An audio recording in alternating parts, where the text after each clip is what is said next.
Exámenes 2018.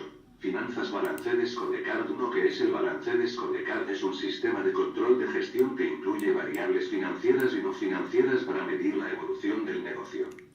El BSC es considerado uno de los más importantes avances en gestión en los últimos años, ya que es un sistema de control de gestión que traduce la estrategia y la misión en un conjunto de objetivos relacionados entre sí, medidos a través de indicadores y ligados a planes de acción que permiten alinear el comportamiento de todos los miembros de la organización.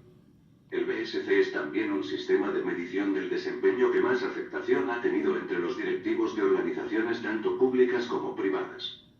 2. ¿Cuál es la metodología del balance de Scorecard? La metodología BSC alcanza resultados increíbles, gracias a su vinculación directa con la misión, visión y objetivos estratégicos de la organización. Lo primero que se soluciona es la obtención de una herramienta que permite amortiguar los cambios bruscos del mundo de las empresas y no se varíe en la búsqueda de la visión definida.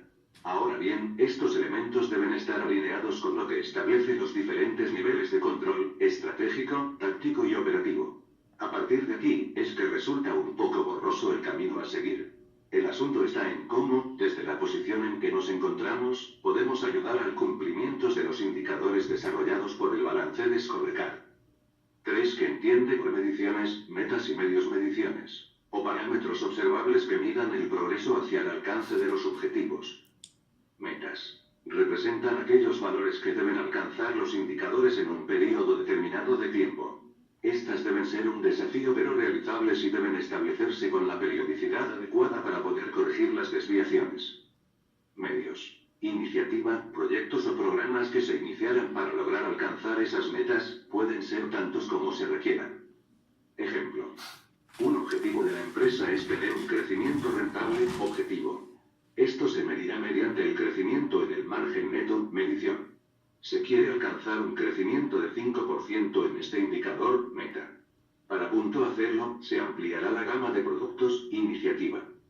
4. Que entiende por las perspectivas de los indicadores estratégicos, financiera, del cliente, procesos internos, aprendizaje. Perspectiva financiera. Aunque las medidas financieras no deben ser las únicas, tampoco deben despreciarse. La información precisa y actualizada sobre el desempeño financiero siempre será una prioridad. A las medidas tradicionales financieras, como ganancias, crecimiento en las ventas, quizás se deba agregar otras relacionadas como riesgo y costo-beneficio. Perspectiva del cliente. ¿Cómo ve el cliente a la organización y qué debe hacer ésta para mantenerlo como cliente? Si el cliente no está satisfecho, aun cuando las finanzas estén marchando bien, es un fuerte indicativo de problemas en el futuro. Perspectiva interna o de procesos de negocio. ¿Cuáles son los procesos internos que la organización debe mejorar para lograr sus objetivos? Debemos preguntarnos, para satisfacer a los accionistas y clientes, ¿en qué procesos de negocio debemos sobresalir? Perspectiva de innovación y mejora. ¿Cómo puede la organización seguir mejorando para crear valor en el futuro? Incluye aspectos como entrenamiento de los empleados, cultura organizacional, etc. 5. ¿Cómo se logra el alineamiento de la estrategia en la organización? Antes de resolver esta pregunta debemos saber que como organización se debe tener una estrategia como principal valor de la agenda organizacional. El balance de Scorecard permite que las empresas desarrollen y comuniquen su estrategia a toda la organización de manera clara y como base de las acciones a desarrollar. Luego debemos definir que un foco es una concentración de esfuerzos en la consecución de la estrategia. Cómo alinear los objetivos, indicadores, metas y planes de acción promovidos por el BSC, o foco en la estrategia y finalmente saber que todas las personas deberán orientarse a una actuación estratégica. Por lo tanto, una organización orientada a la estrategia, esencia del modelo de BSC, presupone el foco de toda la organización en la misma. 6. Cuando se logra un buen balance de Scorecard y cuáles son sus beneficios. Se logra un buen balance de Scorecard cuando existe un involucramiento ejecutivo, es decir, los directivos deben adueñarse de la estrategia y sus respectivas mediciones. Relaciones causa-efecto. Cada objetivo debe ser parte de una cadena de relaciones lógicas de causa-efecto. Balance entre indicadores. Debe existir un balance entre indicadores de resultados e indicadores que facilitan la gestión anticipatoria. Enlace financiero. Cada objetivo debería poder ligarse finalmente a un resultado financiero. Relación entre iniciativas y mediciones. Cada iniciativa o acción debe estar sustentada en una brecha entre lo existente y la meta. Alineamiento estratégico e integración entre los diversos niveles, seguimiento y control de planes, herramienta de comunicación, motivación e incentivo, planeación financiera y presupuestos. ¿Qué son los presupuestos y cuáles son sus ventajas? Es una herramienta de dirección que tiene como objetivo proveer, coordinar y controlar cifras monetarias en el desarrollo de la actividad de futuro de la empresa durante un periodo de tiempo determinado. Es un estimado, cuidadosamente elaborado, de las operaciones futuras del negocio con base en las expectativas que tiene la administración sobre las condiciones probables que persistirán en la economía y la industria. Ventajas. A. Obliga a la administración a mirar hacia el futuro. B. Colabora en la coordinación de las diferentes unidades y actividades de la empresa. C. La ejecución de los presupuestos es en así un instrumento de control empresarial. De las técnicas utilizadas obligan a la administración a revisar el uso y estándares de mano de obra, maquinarias. Se anticipan al conocimiento de los costos involucrados en los procesos antes que se comprometen los fondos. F. El presupuesto cercano a la realidad, con compromiso y apoyo de las personas, se transforma en un elemento de motivación para el análisis de metas. 2. ¿Cómo se clasifican los presupuestos? La clasificación de los presupuestos será de la siguiente manera. Presupuesto fijo o estático, considera un único volumen de actividad de la empresa. Presupuesto variable o flexible, considera varios volúmenes probables de actividad. 3. ¿Qué incluye un presupuesto maestro o plan completo de presupuesto? El presupuesto maestro es un resumen cuantitativo formal de todos los planes gerenciales, en cuanto a las actividades que se deben desarrollar en la empresa, surgidas desde un análisis detallado del futuro de la organización. El punto de partida es el conocimiento de la demanda esperada para poder pronosticar las ventas de la empresa, por lo tanto comprende lo siguiente.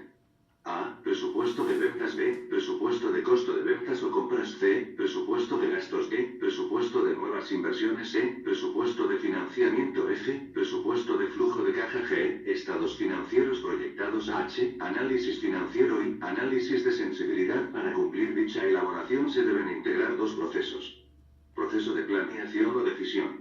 Se origina desde la dirección hacia los niveles inferiores. Proceso de estimación. Parte de la correcta determinación que hagan los diferentes participantes operativos. Esta separación es meramente teórica. 4. ¿Cómo se elabora el presupuesto de ventas, de costos y de gastos? Presupuesto de ventas. Para determinar el volumen de ventas se debe pronosticar las ventas estimadas, por ejemplo. Opiniones, modelos matemáticos, estadísticos, mix de ambos.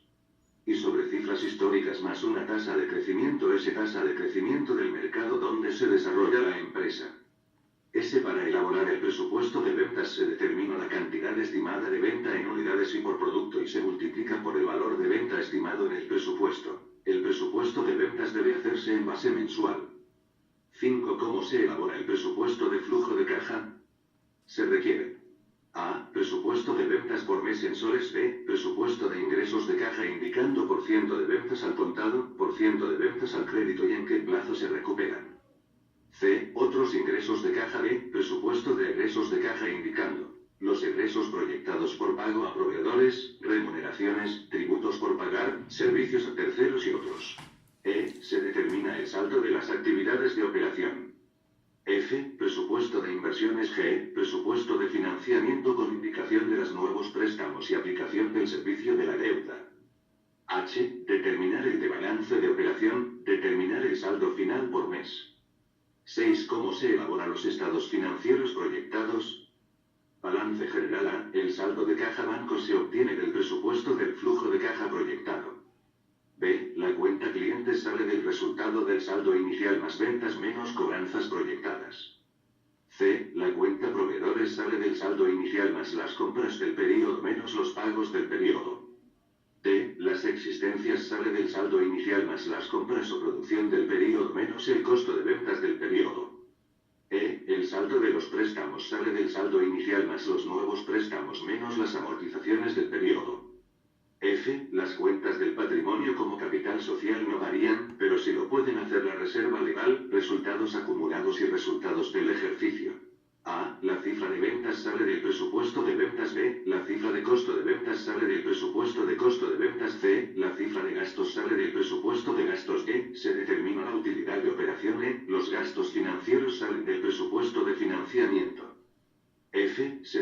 la utilidad antes del IR, las participaciones de los trabajadores, el impuesto a la renta con los reparos si fuera el caso y finalmente la utilidad neta. 7. Se debe trabajar con un solo presupuesto o tener varios escenarios.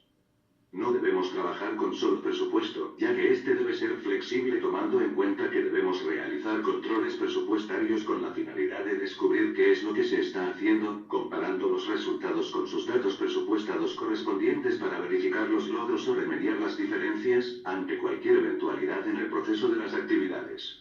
Se pueden adaptar a las circunstancias cambiantes del entorno. 8. ¿Cómo se deben utilizar los presupuestos? Generalmente los presupuestos se utilizan para comparar con los resultados reales del mes, establecer las variaciones, las justificaciones, responsables y las medidas correctivas. 9. ¿Cuáles son los fundamentos de un plan estratégico? Los fundamentos de un plan estratégico son: A. Formulación del plan estratégico. B. Medio ambiente externo, oportunidades y amenazas. C. Medio ambiente interno, fortalezas y debilidades. 10. ¿Qué entiende por el proceso de planeación financiera y cómo se clasifica? Se entiende por proceso de planeación a la preparación de un presupuesto efectivo o financiero, el cual debe constituir lo siguiente: fines, cuyo objetivo es especificar las metas y los objetivos. Medios, elige políticas, programas, procedimientos y prácticas que permitan lograr objetivos. Recursos, determinar tipos y cantidades de recursos necesarios, de dónde se originan y a dónde se asignarán. Realización, delinear los procedimientos para tomar decisiones, así como organizarlos para efectuar el plan. Control, delinear los controles para detectar los errores, así como prevenirlos o corregirlos. La clasificación de la planeación financiera es: planeación financiera a largo plazo. 2 a 5 años, planeación financiera a corto plazo. Menos de 1 año, 11. ¿Cuáles son los componentes de un proceso de planeación financiera? Los componentes de una planeación financiera se darán por medio de un modelo de la planeación financiera, el cual consiste de la siguiente manera: pronóstico de las ventas, estados proyectos, requerimientos de activos, requerimientos financieros, sensibilidad, supuestos económicos, análisis financiero mediante ratios. 1. ¿Qué son los ratios? Importancia y cómo se clasifican. Son índices que resultan de comparar dos cuentas del balance general o del estado de resultados o utilizando una cuenta de cada estado. La importancia de los ratios radica en que son una herramienta que ayuda a los responsables de tomar decisiones a entender mejor los aspectos que inciden en gestión financiera y económica de una empresa. Se clasifica: ratios de liquidez, ratios de solvencia, ratios de gestión, ratios de rentabilidad, ratios bursátiles. 2. ¿Qué entiende por ratios de liquidez? Son índices que ayudan a medir la capacidad de pago que tiene la empresa para hacer frente a sus deudas de corto plazo. Es decir, el dinero en efectivo de que dispone para cancelar las deudas. 3. ¿Qué entiende por ratios de gestión? Son índices que miden la efectividad y eficiencia de la gestión en la administración del capital de trabajo, expresan los efectos de decisiones y políticas seguidas por la empresa con respecto a la utilización de sus fondos. 4. ¿Qué entiende por ratios de solvencia? Son índices que muestran la cantidad de recursos que son obtenidos de terceros para el negocio. Expresan el respaldo que posee la empresa frente a sus deudas totales. Como la empresa financia sus inversiones. 5. ¿Qué entiende por ratios de rentabilidad? Son índices que ayudan a medir la capacidad de generación de utilidad por parte de la empresa. Tienen por objetivo apreciar el resultado neto obtenido a partir de ciertas decisiones y políticas en la administración de los fondos de la empresa. 6. ¿Qué entiende por ratios bursátiles? Los índices bursátiles o de mercado de capitales miden la rentabilidad de la empresa en términos de mercado o de valor bolsa de las acciones. 7. ¿Qué es capital de trabajo y cómo se calcula? Es la inversión de dinero que realiza la empresa o negocio para llevar a efectos su gestión económica y financiera a corto plazo. Se calcula activo corriente menos pasivo corriente. 8. ¿Qué es el ROE? ROE expresa la rentabilidad económica de la empresa, independientemente de la forma en que se financia el activo. ROA expresa la rentabilidad contable que obtiene el patrimonio de los accionistas. 9. ¿Cómo se interpreta un ratio de prueba ácida de 0,6? Como la prueba ácida es 0,6, o sea es menor que 1, lo cual puede existir el peligro de caer en insuficiencia de recursos para hacer frente a los pagos, o también por cada S/1 de pasivo pasivo corriente la empresa cuenta con 0,6 de activos líquidos para afrontarlos. 10. Porque son importantes los ratios al evaluar las solicitudes de crédito a los clientes. Los ratios ayudan a interpretar la tendencia de la capacidad de pago y de endeudamiento de la empresa, tratando de identificar sus debilidades y fortalezas financieras. El análisis mediante ratios tiene que complementarse con un flujo de caja proyectado. 11. ¿Cuáles son las limitaciones de los ratios? Se obtienen a partir de cifras contables, por lo que dependen de la calidad de los procedimientos de contabilidad. Si no existe adecuada revisión y depuración previa de las partidas del balance y estado de resultados, se puede llegar a conclusiones erróneas, alejadas de la realidad. Diferentes procedimientos contables entre empresas pueden arrojar indicadores diferentes afectando su comparación. Son eminentemente históricos. Gobierno corporativo 1. ¿Qué es el gobierno corporativo? ¿Cuántos principios deben evaluar las empresas que reportan a CONASEF? El gobierno corporativo es la manera de dirigir y controlar las empresas y refleja las relaciones de poder entre los accionistas, el directorio y la gerencia y también los otros grupos de interés. Para un buen gobierno corporativo se debe cumplir con estándares de dirección y de control. El propósito de un buen gobierno es contar con una recta gerencia, saber cuáles son los derechos de los accionistas, establecer las responsabilidades del directorio, también asegurar la fluidez de la información y reconocer los otros grupos de interés. Los principios son: los derechos de los accionistas, tratamiento equitativo de los accionistas, la función de los grupos de interés en el gobierno de las sociedades, comunicación y transparencia informativa, sociedades no inscritas en RPMV. Las empresas obligadas a reportar a CONASEF deben reportar a la autoevaluación de los 27 principios de buen gobierno corporativo y deben ser informados conjuntamente con la memoria anual y los estados financieros auditados vía la web de CONASEF denominada GLED. 2. ¿Cuáles son los objetivos de la OCDE? Contribuir a una sana expansión económica en los países miembros, así como no miembros, en vías de desarrollo económico. Favorecer la expansión del comercio mundial sobre una base multilateral y no discriminatoria conforme a las obligaciones internacionales. Realizar la mayor expansión posible de la economía y el empleo y un progreso en el nivel de vida dentro de los países miembros, manteniendo la estabilidad financiera y contribuyendo así al desarrollo de la economía mundial. 3. ¿Cuál es el papel del contador público en el monitoreo del buen gobierno corporativo? El contador público es el asesor natural del directorio en el monitoreo del cumplimiento del buen gobierno corporativo, para lo cual debe trabajar con absoluta independencia de criterio respetando todos los intereses en juego. 4. ¿Cuáles son los beneficios para aquellas empresas que implementan los principios del BGC? A. Aumenta su valor en el mercado y se hace más atractiva ante potenciales inversionistas. B. Reducción de su costo de capital por ser una empresa en donde los bancos e inversionistas desean invertir sus capitales. Eliminación de las barreras de entrada del mercado laboral, financiero y de bienes y servicios. 5. Cómo la globalización impacta a los diferentes ambientes. La globalización representa un conjunto de oportunidades y amenazas. Oportunidades porque la empresa podrá encontrar diferentes fuentes de financiamiento apropiadas para sus diferentes planes de inversión, y amenazas porque tendrá que enfrentarse a mayor número de actores, asumiendo riesgos no previstos que pueden afectar su rentabilidad esperada.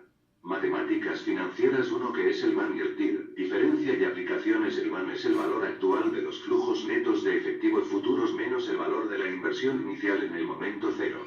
Para determinar el valor actual de un flujo de caja futuro aplicamos la TIR. Nos indica la rentabilidad de un flujo de caja. Es la tasa de descuento que al actualizar todos los flujos futuros netos de efectivo, la suma de estos es igual al valor de la inversión inicial. En otras palabras, el VAN igual 0. Se emplea cuando se quiere determinar la rentabilidad en porcentaje del flujo de caja que se está evaluando. Para que exista una TIR debemos de tener un flujo de caja convencional, quiere decir que una parte del flujo debe ser negativo y otra parte positiva. Se asume que los flujos de caja disponibles tendrán el mismo retorno que los que se mantengan en el negocio.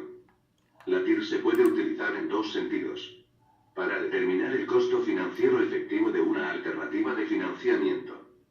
La herramienta financiera que nos da el costo efectivo anual de la operación es la TIR, y se calcula construyendo el flujo de caja 2, que es el índice de rentabilidad, y el PIVA, que es el resultado de dividir el VAN de un proyecto entre el valor de la inversión inicial en el momento. El PIVA nos dice en cuánto tiempo tomará el proyecto para generar efectivo suficiente para completar el años bueno. ¿Es aceptable? Las empresas que usan este método deben comparar este resultado con algún estándar determinado por la empresa. Si la gerencia general determinó un periodo máximo de recupero de 6 años, ¿cuál será la decisión? Aceptar el proyecto. ¿Crees que son anualidades y cuántas clases hay? Las anualidades es un sistema de pagos de cantidades fijas a periodos de tiempos iguales, con interés compuesto. La anualidad es un valor fijo y constante. Para calcular la cuota o anualidad, primero se debe calcular la tasa equivalente, luego se calcula la cuota a pagar. En Excel se utiliza la función pago, tasa, n periodos, PA, 0,0. Clases de anualidades.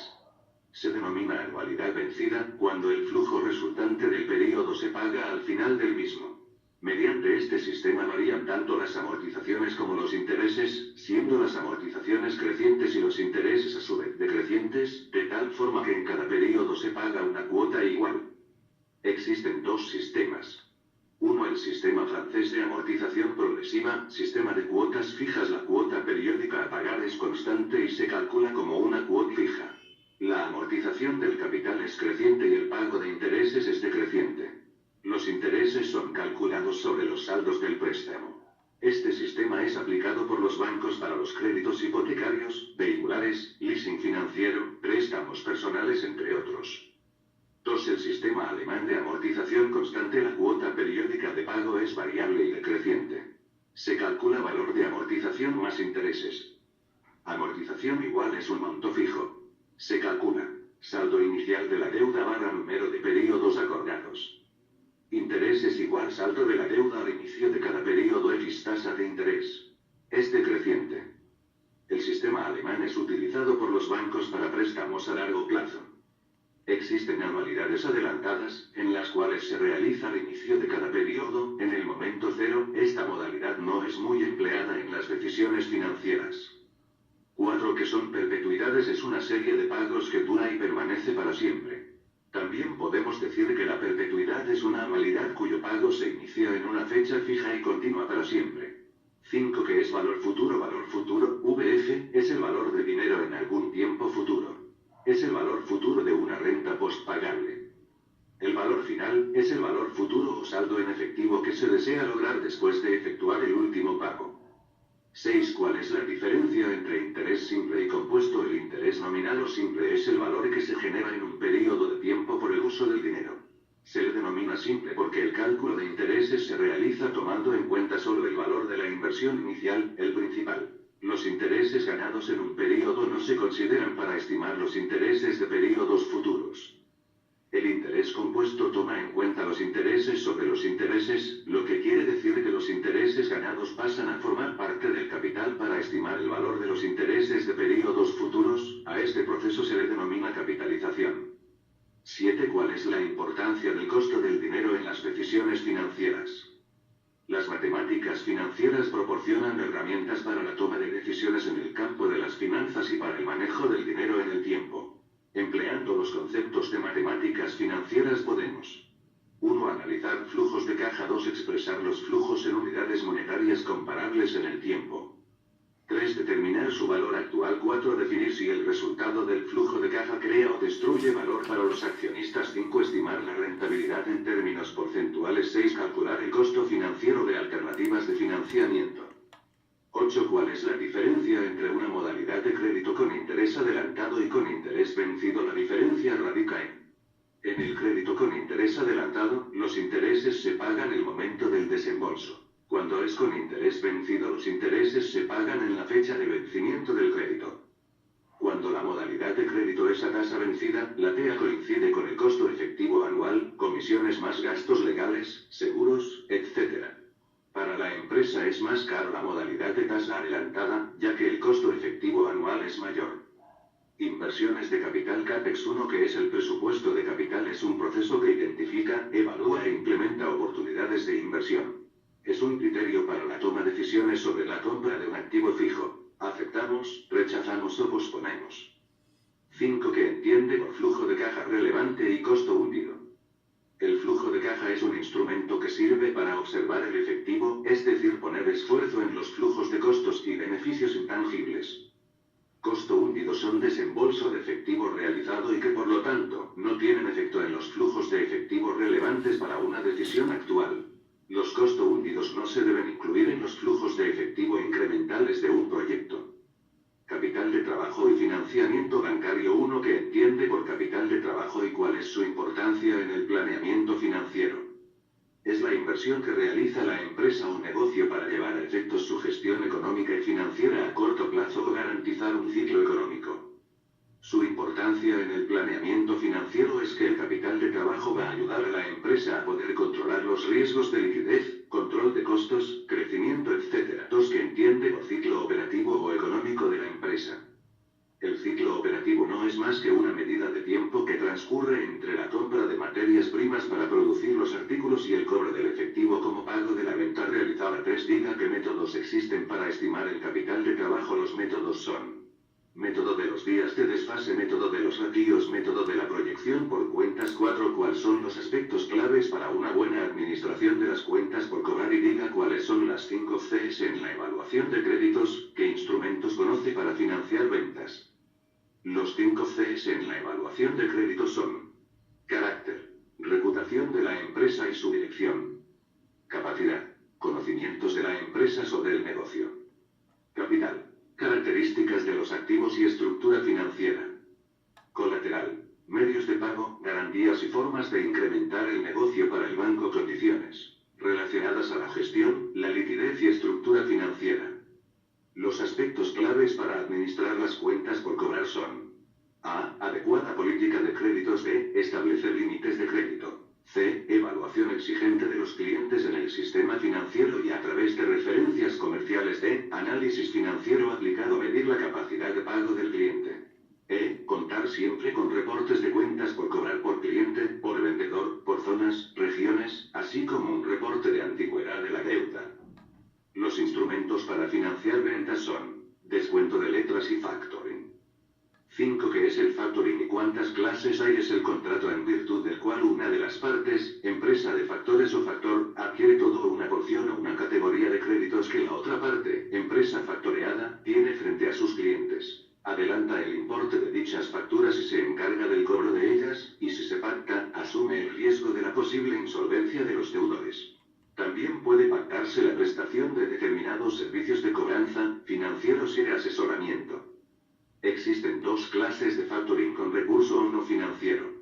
A. El banco que realiza la gestión de cobro del cliente asume el riesgo y la solvencia del deudor. C. El banco otorga financiación, pero en el caso de impago, el banco se lo repercute al cliente. D. Sin recurso o financiero. La empresa realiza la limpieza de balance aumentando su capacidad de endeudamiento bancario. Es el banco quien asume el riesgo de impago.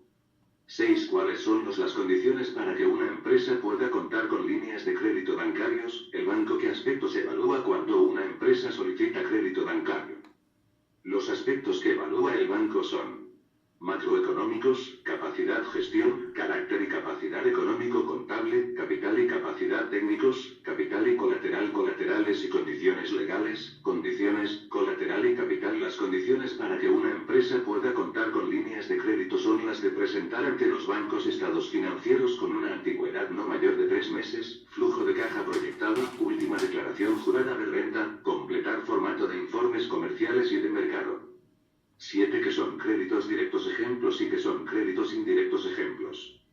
Los créditos directos: aquellos en que el banco ha concedido préstamos para financiar los proyectos de la empresa. Ejes: indexación de capital, el crédito en cuenta corriente, el sobregiro, el anticipo o adelanto, el descuento bancario, la apertura de crédito, la tarjeta de crédito, el reporto, el forfeiture o forfetización, el factoring, el leasing, financiamiento de las exportaciones, el seguro de crédito a la exportación, SEGREX. Créditos indirectos: 3. Son créditos que el banco otorga a las empresas que no representan salida de efectivo, sino más bien son compromisos irrevocables que asume en nombre de un cliente frente a un tercero, beneficiario, ante eventuales incumplimientos de su cliente. Por ejemplo, el banco puede garantizar a un cliente en un proceso de licitación. Ejemplos: la carta fianza, el aval y la carta de crédito. 8. ¿Qué opina de utilizar un sobregiro bancario para financiar capital de trabajo?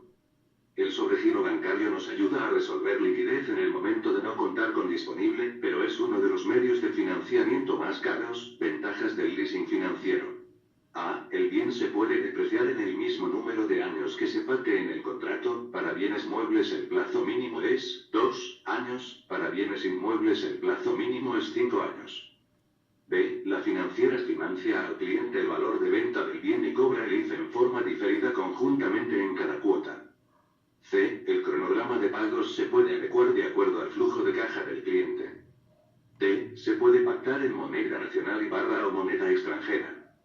El leasing operativo es el utilizado en el mundo sajón, y su concepto fundamental es similar al financiero, esto es, el ceder el uso de unos determinados bienes a cambio del pago de unas cuotas periódicas como forma alternativa a otras formas de préstamo, aunque sus características fundamentales en este caso son: el propio proveedor del bien es el que se encarga de gestionar el arrendamiento.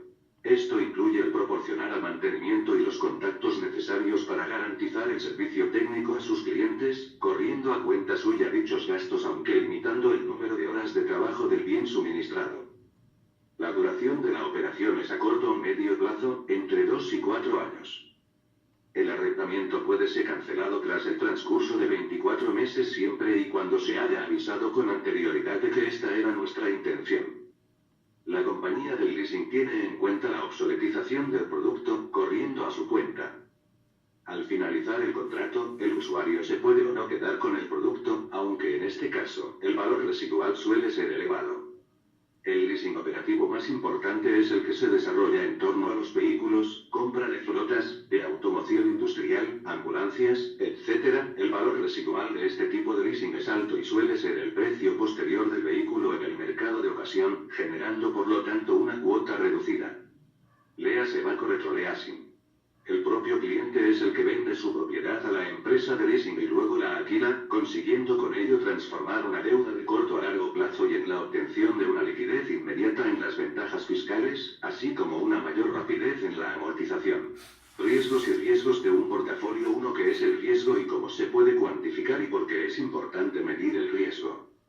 El riesgo es la volatilidad, la inestabilidad de los precios, por ello es conocido como la posibilidad de que el rendimiento esperado o actual de la inversión pueda variar de la que se había esperado. También lo conocemos como la posibilidad de una pérdida financiera, por ello mencionamos que a mayor posibilidad de pérdida mayor será el riesgo y menor posibilidad de pérdida menor será el riesgo. Mientras más seguro sea el rendimiento de un activo, menor será la variabilidad y menor el riesgo. El riesgo se puede cuantificar mediante la varianza que mide la relación que hay entre la muestra y la media de ella. Calculamos la desviación estándar que se interpretará cuando salga, rentabilidad mínima y, la rentabilidad se maximiza, esto cuando se trata de un activo.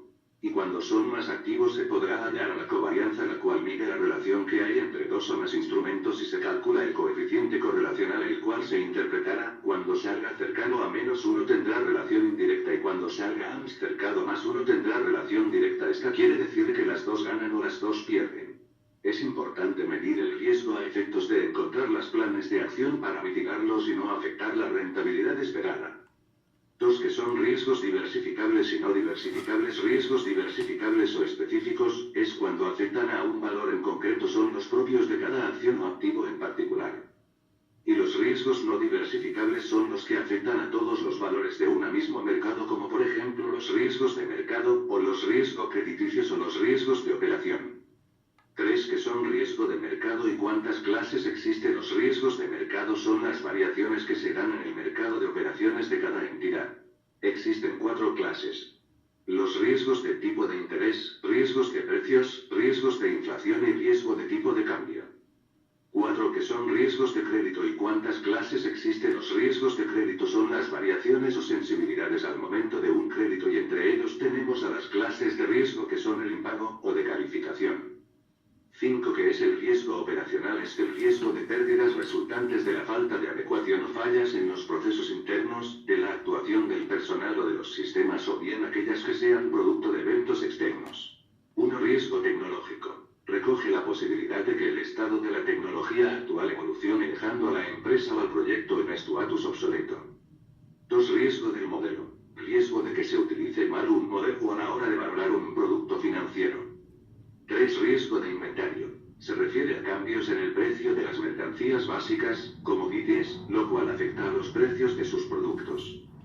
6. ¿Qué es la varianza y la desviación estándar y cómo se interpreta la varianza? Se calcula para poder determinar el riesgo de un activo de la cual se sacara la raíz cuadrada y se determinara la desviación estándar, y su interpretación es que mientras menor resulta la rentabilidad será menor y mientras mayor resulta la rentabilidad será mayor. 7. ¿Qué es la covarianza y el índice de correlación? La covarianza es una medida de la variación común a dos variables y por tanto una medida del grado y tipo de relación. La correlación indica la fuerza y dirección de la asociación entre dos variables aleatorias en forma de relación lineal. Dos variables cuantitativas están correlacionadas cuando los valores de una de ellas varían con respecto a los valores de la otra. 8. ¿Cuáles son los aspectos claves que se deben tomar en cuenta antes de realizar inversiones? Los aspectos claves que se deben tomar en cuenta es el análisis de los títulos, el análisis económico, el análisis sectorial y el análisis fundamental. 9. ¿Cómo se puede administrar el riesgo? Para administrar el riesgo debemos diversificar las inversiones. Cobertura: nos cubrimos contra un riesgo cuando tomamos una posición que reduce nuestro riesgo de pérdida. Contratar pólizas de seguro, por ejemplo, riesgo de incendio, de accidente o riesgo político. 10. ¿Qué son los niveles de confianza? Los niveles de confianza es una forma de cuantificar de riesgos mediante la distribución de probabilidades según la regla empírica, donde los datos que se distribuyen en forma de campana, distribución normal, según los intervalos de confianza donde aproximadamente el 95% de los datos estarán entre la media y 1,64, desviación estándar aproximadamente casi todos al 99% los datos entre la media y el 2,33, desviaciones estándar. 11. ¿Cuáles son los objetivos de una cartera de inversiones? Los objetivos de las carteras eficientes no son necesariamente obvias. Los inversionistas normalmente deben buscar alternativas de inversión para obtener la mejor combinación de riesgo y rentabilidad. Los objetivos deben establecerse antes de realizar las inversiones en función de su situación tributaria, capacidad de ahorros y perfil de riesgo. 12. ¿Qué es la cartera eficiente? La cartera eficiente es aquel conjunto de instrumentos que buscan maximizar la rentabilidad o minimizar el riesgo. Bonos 1. ¿Qué alternativas de inversión o financiamiento que tienen las empresas o personas naturales? Las empresas tienen dos alternativas para financiar sus inversiones: acudir al sistema financiero o al mercado de capitales. Las empresas corporativas o entidades financieras emiten bonos para financiar sus inversiones, donde las empresas pueden conseguir fondos a costos más económicos. 2. ¿Cuáles son las características del mercado de capitales? A. Son barómetro, brújula o termómetro de la economía del país.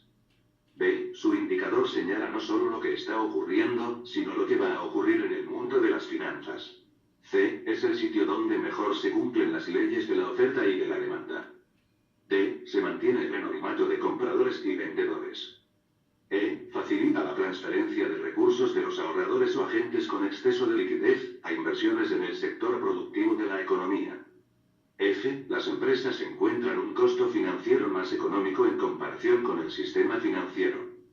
3. ¿Qué son los bonos? ¿Quiénes pueden emitir bonos? ¿Cuáles son los elementos de un bono? ¿Cuáles son sus riesgos? Bonos son instrumentos de deuda a largo plazo que las organizaciones de negocios y el gobierno utilizan para recaudar cantidades importantes de fondos, a menudo a partir de un grupo diversificado de prestamistas. La mayor parte de los bonos corporativos pagan intereses. Los principales emisores son las compañías privadas, los gobiernos nacionales, los gobiernos provinciales y, en menor medida, los municipios. Cada tipo de emisor cuenta con un marco regulatorio particular. Unas de las normas que apuntan a brindarles a los compradores mayor transparencia es la calificación de los bonos, que es ni más ni menos que un puntaje otorgado por las entidades especializadas para medir el riesgo de los instrumentos. Elementos que definen un bono. 4. Fecha de emisión. Fecha a partir de la cual comienza a regir el plazo para los pagos de renta y amortización. 5. Moneda de emisión. Quetzales o dólares. 6. Valor nominal o valor facial. Es el valor por el que se emite cada bono y sobre el cual van a ser calculados los intereses. Los riesgos de los bonos son: A. Riesgo de liquidez. B. Riesgo de inflación. C. Riesgo de tipo de cambio. D. Riesgo de tasa de interés. E. Volatilidad. 4. ¿Cuántas clases de cupón y de bonos existen? Tipos de cupón. Pueden ser de tasa de interés fija o tasa de interés variable. Bonos bullet. Se refiere a cuando el principal se paga en una sola última cuota. Son los más comunes. Bonos vagón. Cuando el capital se paga en varias cuotas finales, con una última más abultada. 5. Cómo debe valorizarse un bono. Diga qué conceptos comprende el flujo de caja de un bono y cuáles son los factores que afectan el valor de un bono. El valor del bono es el valor presente del flujo futuro que se espera recibir. Los conceptos que comprenden el flujo de caja de un bono son tasa cupón y la devolución del capital invertido. Los factores que afectan el valor de un bono son la volatilidad del mercado, inestabilidad política económica, crisis financieras mundiales, etc. 6. ¿Qué relación existe entre el precio de un bono y la tasa de mercado? Existe una relación inversa. Cuando la tasa de mercado baja, sube el valor del bono y viceversa. Cuando la tasa de mercado sube, baja el valor del bono. 7. ¿Cuál es la importancia de la clasificación de riesgo que asigna una agencia de rating a la emisión de bonos?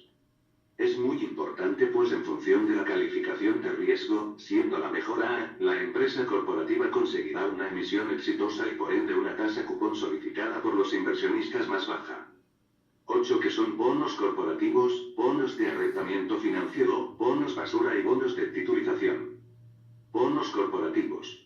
Son bonos emitidos por empresas corporativas cuyas ventas anuales superan los $americanos 15 millones y utilizan los fondos obtenidos para financiar sus inversiones de largo plazo. Bonos de arrendamiento financiero.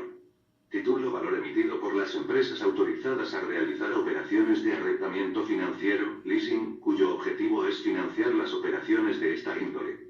En el Perú es necesaria la autorización de la CONASEF. Bonos basura. Los bonos de baja calificación son formalmente denominados de alto rendimiento, high yield, pero en la jerga financiera mundial se los conoce menos piadosamente como bonos basura, junk bonds.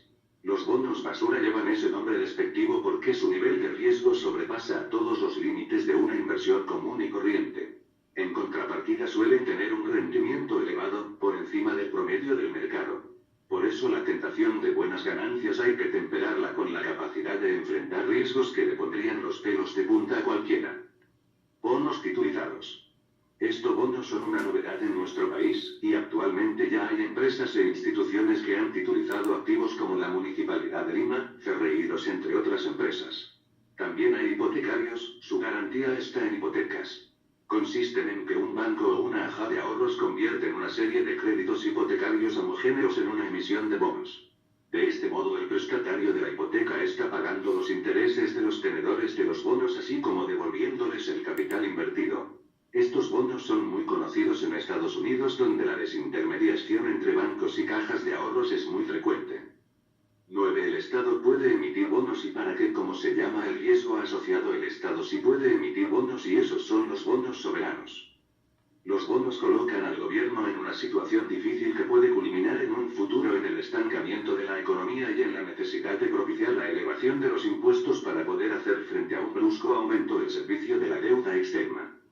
Otro problema asociado con esta colocación de bonos es la limitada capacidad de absorción de recursos que tiene la economía. Montos elevados y de súbito ingreso podría producir una monetización que en corto plazo provoque presiones inflacionarias y deprima ficticiamente la tasa de cambio. Aunque los fondos de los bonos se destinen a obras de infraestructura, puede producirse un desplazamiento de recursos internos destinados previamente a la inversión y que serían liberados para ser usados en gasto corriente. Si esto ocurriese, en el fondo estaríamos endeudándonos en el exterior para cubrir más subsidios, o más sueldos, o más gastos improductivos. 10. ¿Cuáles son las ventajas y desventajas para las empresas que emiten bonos en el mercado de capitales? Ventajas: instrumento desintermediado. Mecanismo de monitoreo de terceros frente a la administración. Menores costos que deuda bancaria. Desventajas: riesgo del instrumento no aislado del riesgo de la empresa. Apertura de información a terceros y costo de generarla. Se requiere un nivel mínimo eficiente para realizar una colocación. 1. ¿Qué son las acciones? ¿Cuántas clases existen? Características y comente si pueden ser utilizadas como instrumentos de inversión. Las acciones son instrumentos de inversión que sirven para diversificar las inversiones y obtener mayor rentabilidad. En relación a las empresas, son la parte alícuota del capital social de la empresa. Existen acciones comunes, acciones preferentes y aún quedan en el mercado acciones de inversión. ¿Cuáles son las ventajas y desventajas de invertir en acciones? Las ventajas son que una empresa o persona puede decidir en qué tipo de acción puede invertir o si está buscando acciones líquidas o acciones con apreciación de capital. 3. ¿Qué tipos de acciones conoce? Que son las acciones Blue Chips y las acciones especulativas Blue Chips, dividenderas, crecimiento, especulación, etc. Las acciones Blue Chips son las mejores acciones del mercado en términos de rentabilidad y seguridad en el largo plazo por su reputación. 4. Explique qué significa el modelo Gordon-Shapiro como metodología para valorizar acciones. También conocido como el modelo de dividendos crecientes a tasas constantes, es una variación del modelo de análisis de flujo de caja descontados para valorizar acciones o empresas. 5. ¿Qué es PER y cómo se interpreta? Es una relación entre el precio y beneficios de la acción que indica si la acción está sobrevalorada o subvalorada en el mercado. 6. ¿Qué es la Bolsa de Valores de Lima? ¿Qué es el índice general y el índice selectivo de la BVL? La BVL es la sociedad anónima que tiene por objeto principal facilitar la negociación de valores inscritos, con los sistemas y servicios adecuados para la intermediación justa y equitativa. 7. ¿Cuántos tipos de análisis existen para seleccionar acciones? Análisis económico, análisis técnico, análisis fundamental. 8. ¿Qué es el análisis fundamental? Es el análisis financiero por excelencia que combina los diferentes métodos de análisis financiero hasta los modelos más sofisticados para determinar los valores futuros de una acción y traerlos a valor futuro. 9. ¿Se puede utilizar la metodología CAP para estimar la rentabilidad esperada de una acción? Sí, se puede utilizar la metodología CAP para estimar la rentabilidad esperada de una acción y a la vez ayuda a determinar el precio de una acción en el mercado. 10. ¿Cuáles son las ventajas y desventajas para una empresa de financiar sus inversiones con emisiones de acciones? Las ventajas son: no aumenta los ratios de solvencia de la empresa y no hay que devolver los retornos hasta que la empresa tenga utilidades. Las desventajas son que al participar nuevos accionistas, estos pueden desear tener voz y voto en la gestión de la empresa. Costo de capital. 1. ¿Qué es el costo de capital y su importancia en las finanzas? El costo de capital es la rentabilidad mínima exigida por los inversionistas a determinado nivel de riesgo, es el costo de obtener financiamiento. Es importante en las finanzas el costo de capital, ya que nos permite evaluar los proyectos de inversión además de tomar decisiones acertadas para de esta forma la empresa obtenga mayor rentabilidad. Además de ser de suma importancia para el financiamiento, ya que ese crédito comercial es utilizado agresivamente por muchas compañías. Hay una carga de interés. Ese crédito comercial puede representar parte importante del balance. 2. ¿Cuántas clases de costo de capital existen? Existen 4 clases de costo. El costo de capital operativo, el costo de los recursos propios o de los accionistas. El costo de la deuda. El costo promedio ponderado del capital, WACC. 3. ¿Qué metodologías conoce para estimar la rentabilidad esperada o COP de una acción común? Explique la metodología CAP.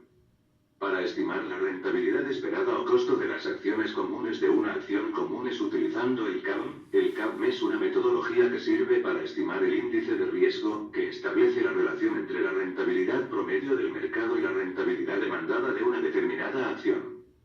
4. ¿Qué es el riesgo país?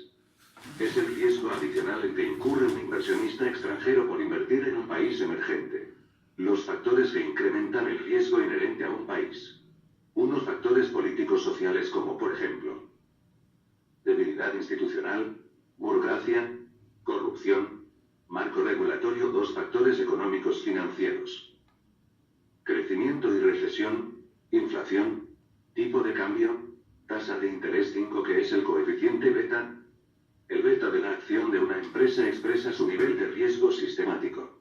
Existen 3 factores que influyen en la determinación del beta. La naturaleza cíclica de los ingresos. El apalancamiento operativo. El apalancamiento financiero. 6. ¿Cómo se calcula el costo de las acciones preferentes? Las acciones preferentes se calculan partiendo de los dividendos. Acciones preferentes igual dividendos barra valor en libros de la acción preferente. 7. ¿Cómo se calcula el costo de la deuda de terceros? ¿Qué tipo de deuda comprende los capitales de terceros? Costo de la deuda igual costo efectivo anual menos los efectos tributarios de la tasa de interés. TAX, 1130%. La deuda de tercero comprende los préstamos bancarios, bonos, pagaré, leasing y otros tipos de préstamo. 8. ¿Qué es el WACC y cuáles son sus usos? El WACC de la empresa representa el costo agregado de los recursos propios y el de la deuda. Con el WACC podemos utilizarla para evaluar proyectos de inversión y como tasa de descuento para valorizar empresas. Valorización de empresas. 1. ¿Qué es la valoración de empresas? Es identificar si la empresa genera flujo de fondos futuros en base a sus inversiones, a la calidad de sus productos o servicios, a la percepción del mercado. 2. ¿Qué métodos de valoración de empresas existe? Los métodos son: A. Descuento del flujo de caja. B. Métodos basados en el balance general. C. Métodos basados en el estado de resultados. E. El método de los múltiplos. 3. Explique el método de valoración basado en los descuentos del flujo de caja. Consiste en proyectar de 5 a 7 años los resultados de la empresa para luego convertirlos a flujo de efectivo, adicionando la depreciación, restando las inversiones de capital y de capital de trabajo si los cambios son aumentos. Luego los flujos se traen a valor presente y si la empresa tiene una deuda financiera se descuenta el valor de la misma. 4. ¿Qué son fusiones y escisiones? La fusión es una forma de reestructuración empresarial mediante la cual dos empresas en marcha deciden juntar sus activos, pasivos y patrimonio para formar una sola empresa o mediante la absorción por cualquiera de las dos.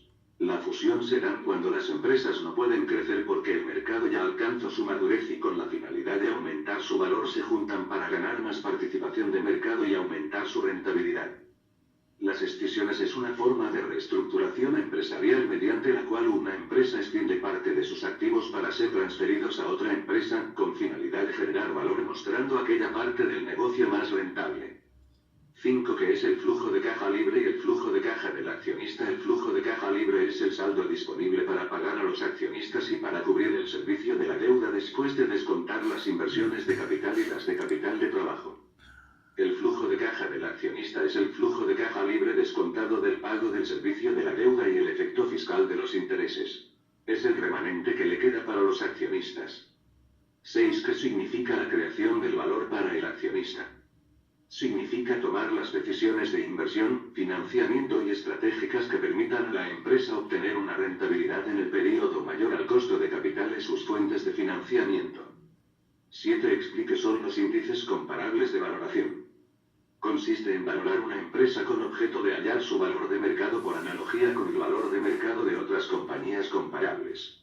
Los múltiplos más empleados son el PER y el EBITDA. Instrumentos financieros derivados. 1. ¿Qué son los instrumentos financieros derivados y clases? Un contrato que da lugar a activos financieros en una empresa y pasivo financiero o instrumento de capital en otra empresa con la finalidad de coberturar un riesgo que se conoce el día de hoy y que impactará en el futuro en la situación económica y financiera de una empresa. Cualquier activo que sea efectivo, un derecho contractual a recibir efectivo u otro activo financiero por parte de otra empresa, un derecho contractual a intercambiar instrumentos financieros con otra empresa en condiciones que son potencialmente favorables, un instrumento de capital de otra empresa. Las compañías e instituciones financieras utilizan derivados financieros para reducir riesgos, cobertura, mejorar margen operativo o margen financiero, financiar el capital de trabajo, calzar gastos e ingresos financieros, tomar posiciones, especulativo. 2. ¿Qué son los forwards? Contrato de compra-venta de un activo es una fecha determinada a un precio definido, bonos, moneda, obligaciones, bolsa, commodities. Un forward o compra-venta a plazo es un contrato por el que dos partes se comprometen, una a comprar y la otra de vender, un activo, en una fecha y a un precio determinado. Hoy en día las empresas utilizan los instrumentos forward para cubrir riesgos de tipo de cambio de corto plazo y son ofrecidos por la mayoría de bancos en el sistema financiero peruano. 3. ¿Qué son los swaps? Acuerdo entre dos partes para intercambiar pagos periódicos calculados sobre la base de tasas de intereses específicas y importes nacionales. La palabra swap se ha convertido en un nombre genérico y se utiliza en varios contextos. Y en el campo de derivados se entiende a un swap como un intercambio equitativo de flujos de pagos en el tiempo. Ejemplo: un swap de divisas, un swap de tasas de interés, un swap de petróleo, etc. A través de estos instrumentos se puede intercambiar flujos de efectivo variables por flujos de efectivo fijos. En el Perú muchas empresas la utilizan para coberturar préstamos de largo plazo con tasas de interés variable. 4. ¿Qué son los futuros? Contrato estándar que se negocia en un mercado organizado, bolsa, similar a un forward pero más restrictivo en cuanto a fechas de vencimiento y cantidades, partes se comprometen, una a comprar y la otra de vender un activo en una fecha y a un precio determinados. Son contratos estandarizados, negociados en un mercado organizado. Los resultados de la operación se liquidan diariamente y el mercado exige el depósito de una garantía para operar. Los principales mercados de futuros son London Metal Exchange, LME metales básicos, cobre, zinc, plomo, etc., New York COMEX, oro, plata, petróleo, 5 que son las opciones. Un contrato de opciones es un acuerdo por el cual el vendedor de la opción le otorga al comprador de la opción el derecho más no la obligación de comprar, cali, o vender, put, un activo determinado en una cantidad, fecha y precio específico. Contrato por el que una persona, comprador, adquiere a un tercero, vendedor o emisor, el derecho a comprar o vender algo, en una cantidad determinada, en un momento determinado y por un precio determinado, entregando a cambio una contraprestación o prima. El emisor está a lo que el comprador decida. A cambio recibe la prima. El comprador no suele depositar garantías. El vendedor sí. Terminología. Un contrato de opciones necesita ciertas especificaciones. Activo subyacente. Es el activo físico o no sobre el cual se contrata la opción. Tasas de interés, acciones, bonos, commodities, índices, monedas, etc. Precio de ejercicio, ex-erosio o strike price. El precio al cual las partes se comprometen a vender o comprar el activo subyacente. Plazo, período de vida de la opción. La principal diferencia con un futuro es que no existe obligación por ambas partes. En la opción, el comprador tiene el derecho de decidir si se ejercita o no el contrato. Elementos de una opción subyacente, bien objeto de la opción, bonos, acciones, oro, petróleo, nocional, cantidad del subyacente que se contrata, vencimiento, fecha en que expira la opción, strike, precio acordado al que el comprador de la opción podrá comprar / vender el nocional del subyacente, fecha de ejercicio, momento o período en el que el comprador de la opción puede ejercitarla, es decir, comprar o vender el subyacente, prima, contraprestación que el comprador entrega al vendedor. Es el valor de la opción. Tipos de opciones: con opción de comprar algo, put, opción de vender algo, 6 que es el precio spot, el strike price y el expiration date. Precio spot es el precio de contado de cualquier activo financiero, strike price es el precio acordado en el contrato y el expiration date es la fecha de vencimiento del contrato. 7 que son los fast forward rate agreement. Contrato por el que dos partes pactan el tipo de interés de un depósito tomado o cedido a plazo, activo subyacente. Son operaciones negociadas en mercados no organizados, OTC. Los elementos que definen un FRA corresponden al depósito subyacente. Tipo fijo, nominal, fecha de inicio, fecha de vencimiento. Los FRAs se liquidan por diferencias en la fecha de inicio. No se intercambian los principales de los depósitos subyacentes. Su forma de cotización es plazo hasta inicio, plazo hasta vencimiento, tipo fijo, nominal. Valor económico creado, EVA. 1 que es el EVA es una forma de medir el rendimiento, el cual es la diferencia del dinero ganado por la empresa y el costo de capital necesario para obtener las ganancias. El EVA es también utilizado como medida de dirección corporativa. Al utilizarlo de esta manera da paso a un esquema llamado gerencia basada en valor, GBV, que se puede definir como un proceso integral diseñado para mejorar las decisiones estratégicas y operacionales hechas a lo largo de la organización. 2 que se entiende por creación de valor es el incremento en el valor de las acciones de una empresa. Esto se obtiene cuando se ha cubierto todos los gastos y satisfecho la rentabilidad mínima esperada por parte de los accionistas. Por lo tanto, se crea valor en una empresa cuando la rentabilidad generada supera el costo de oportunidad de los accionistas. También se crea valor si se da un cambio de estrategia en la empresa y es valorado positivamente por el mercado, haciendo que la cotización de la acción suba. El valor siempre depende de las expectativas. 3. Cuando el EVA crea o destruye valor. Si el valor económico agregado es positivo, significa que la empresa ha generado una rentabilidad por arriba de su costo de capital, lo que le genera una situación de creación de valor, mientras que si es negativo, se considera que la empresa no es capaz de cubrir su costo de capital y por lo tanto está destruyendo valor para los accionistas. Así entonces, el valor económico agregado es una herramienta que permite evaluar la generación de valor del negocio y constituye una herramienta gerencia. Clave para 1. La planeación estratégica. 2. La toma de decisiones cotidiana. 3. La evaluación del desempeño por área de responsabilidad. 4. ¿Cuáles son las estrategias para incrementar el EVA? Mejorar la eficiencia de los activos actuales, es decir, tratar de aumentar el rendimiento de los activos sin invertir más. Aumentar las inversiones en activos que rinda por encima del costo de pasivo, tercerizar los procesos en los que la empresa no sea competitiva. Desarrollar nuevos mercados para nuestros productos o servicios. Aumentar el volumen de ventas en los productos o servicios que generen mayor rentabilidad. Identificar las necesidades que los clientes buscan satisfacer con el fin de atenderlos, ya sea mejorando el producto o servicio o creando uno nuevo. Incrementar la productividad del personal a través de capacitaciones, motivación e incentivos. Mejorando la estructura financiera, capital propio y de terceros, F. ¿Cómo se calcula el EVA? El EVA se calcula con la siguiente fórmula. UDI, costo de capital activo empleado, UDI igual utilidad de operación después de impuestos activo empleado igual los recursos que se emplean en el proceso de creación de valor los denominaremos activos netos de operación y son aquellos que participan directamente en la generación de la utilidad operacional. Por tal razón, además de los bienes y derechos que se presentan en el balance dentro del grupo de otros activos deben excluirse las inversiones temporales y las de largo plazo y cualquier activo corriente o fijo que no tenga relación directa de causalidad con las utilidades operacionales.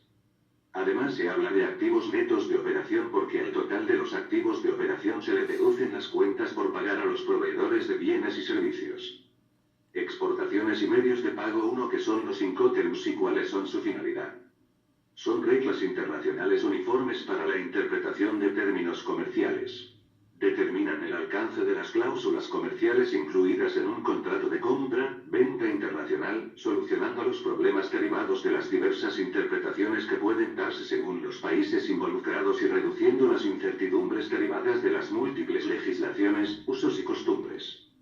La finalidad de los Incoterms consiste en establecer un conjunto de reglas internacionales para la interpretación de los términos comerciales más utilizados en las transacciones internacionales. De ese modo, podrán evitarse las incertidumbres derivadas de las distintas interpretaciones de dichos términos en países diferentes o, por lo menos, podrán reducirse en gran medida. Debe acentuarse que el alcance de los Incoterms se limita a los derechos y obligaciones de las partes en un contrato de compra-venta, y en relación a la entrega de las mercancías vendidas, en el sentido de tangibles, sin incluir las intangibles como el software de ordenador.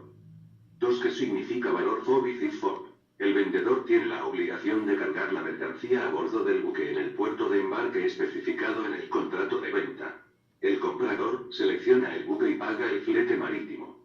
La transferencia de riesgos y gastos se produce cuando la mercancía rebasa la borda del buque. El vendedor se encarga de los trámites para la exportación. CIF, también similar al FOB, pero se le añaden los gastos de transporte y de seguro por cuenta del vendedor. La mercancía es propiedad del comprador cuando viaja en el barco. ¿Cuáles son los medios de pago más recomendables en el comercio exterior? Remesa directa, R/B, o depósito en cuenta bancaria. O alto riesgo para el exportador. Costo bajo. Cobranza documentaria, CIF o banco del exportador tramita la cobranza contra la presentación de documentos de exportación, o moderado riesgo para el exportador. Costo moderado. Carta de crédito, C/C o L/C, o alta interacción entre bancos, implica congelar fondos del importador para garantizar el pago, o bajo riesgo para el exportador. Costo alto.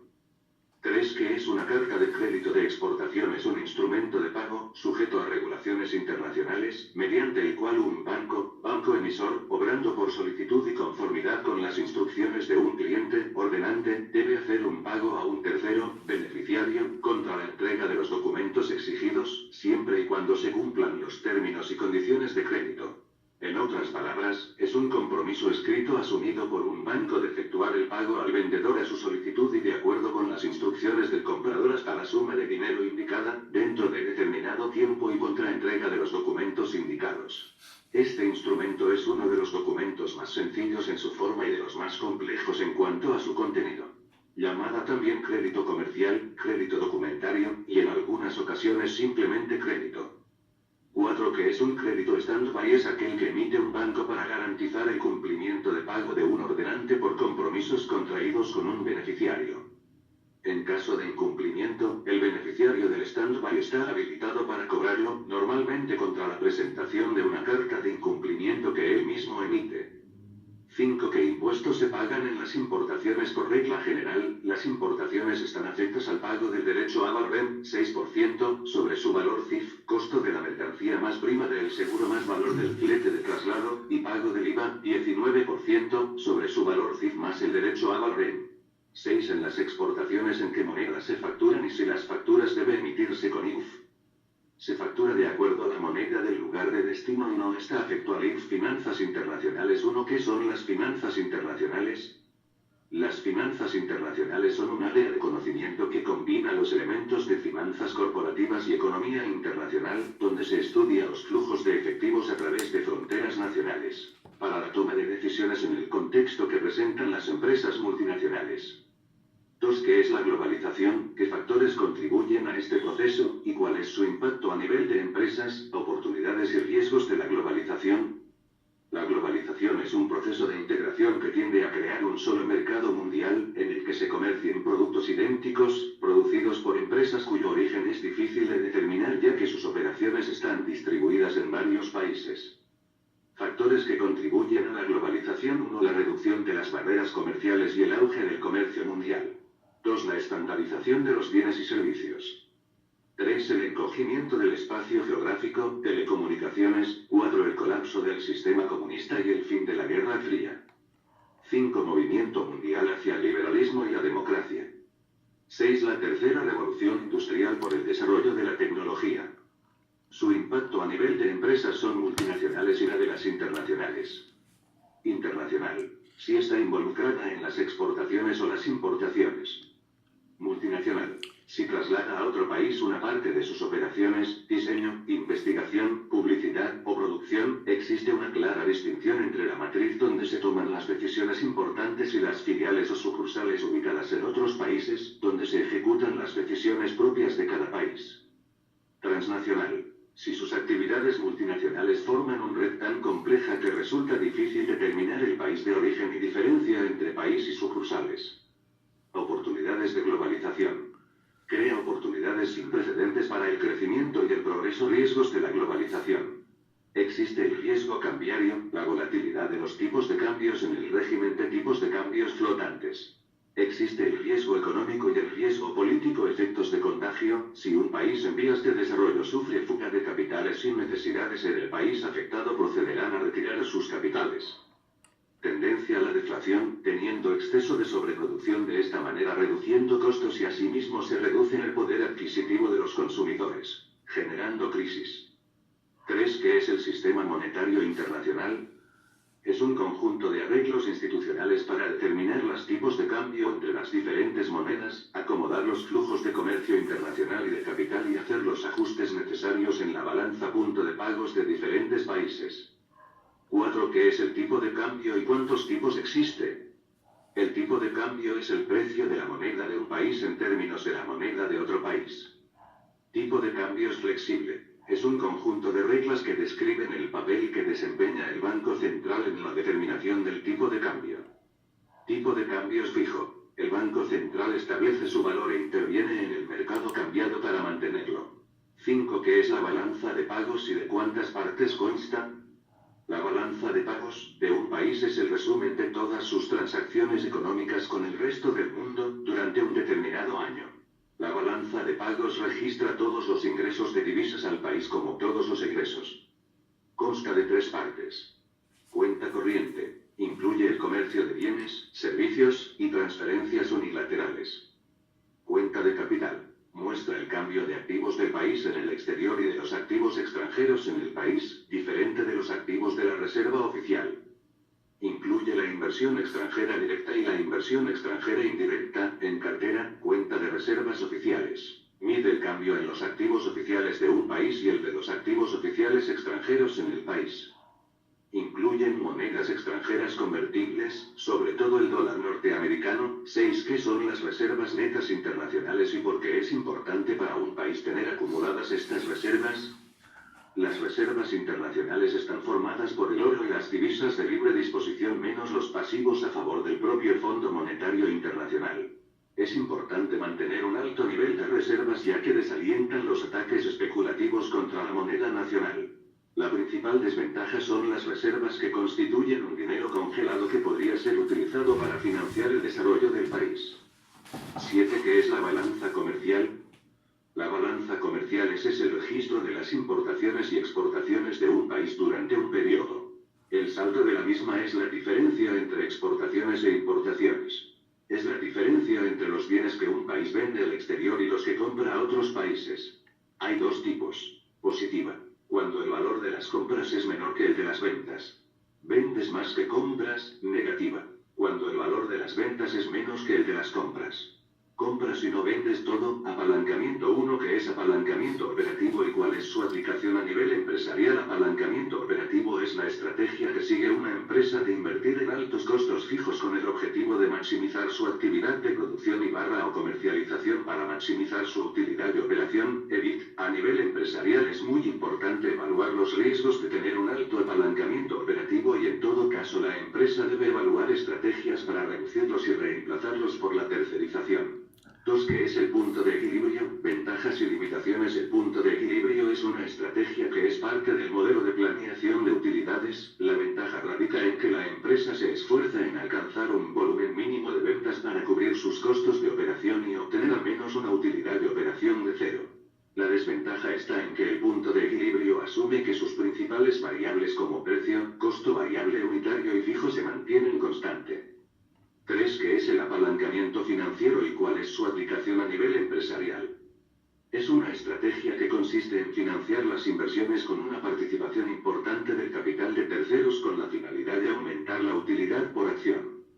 Finanzas 1. ¿Qué son las finanzas y qué campos estudia? ¿Cuáles son los objetivos financieros? Es un conjunto de teorías que busca mediante la elaboración de modelos cuantificar oportunidades de inversión y financiamiento para maximizar el valor de la empresa. Sus objetivos son maximizar la rentabilidad, maximizar los niveles de efectivo y mitigar los riesgos. 2. ¿Qué aspectos estudia la administración financiera? Estudia e identifica el flujo relevante que una inversión pueda generar, busca mediante el apoyo de las matemáticas financieras medir la rentabilidad del flujo de caja y medir adecuadamente el costo del financiamiento. 3. ¿Cuáles son las responsabilidades del responsable financiero? A. Maximizar el valor de la empresa. B. Maximizar el valor de las acciones. C. Maximizar el valor de los accionistas. 4. ¿Qué son las finanzas corporativas? Son un conjunto de actividades que conducen a maximizar los flujos de efectivo que puedan generar en la empresa focalizándose en las decisiones de inversión y financiamiento. 5. ¿Qué entiende por maximizar el valor de una empresa? Es tomar las decisiones de inversión y financiamiento que maximicen el valor de la empresa.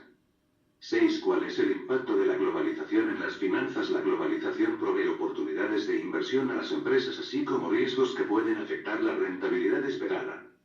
La globalización obliga al responsable financiero a estar preparado y actualizado con todas las técnicas modernas para enfrentar los diversos riesgos de mercado que afectan a una empresa.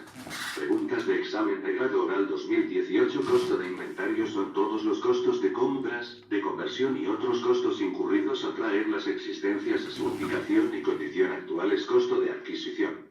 Los costos es el precio de compra, derechos de importación y otros impuestos, transporte, manejo y otros costos directamente atribuibles a la adquisición de productos terminados, materiales y servicios. Los descuentos comerciales, rebajas. Costos de conversión son costos directamente relacionados con las unidades de producción, la mano de obra directa. También incluyen la asignación sistemática de costos indirectos de producción variables y fijos en los que se incurre para convertir los materiales en productos terminados. Los costos indirectos de producción fijos son aquellos costos indirectos de producción que permanecen relativamente constantes sin tener en cuenta el volumen de producción, tales como la depreciación y el mantenimiento de edificios y de equipo de planta, así como el costo de la administración y dirección de fábrica.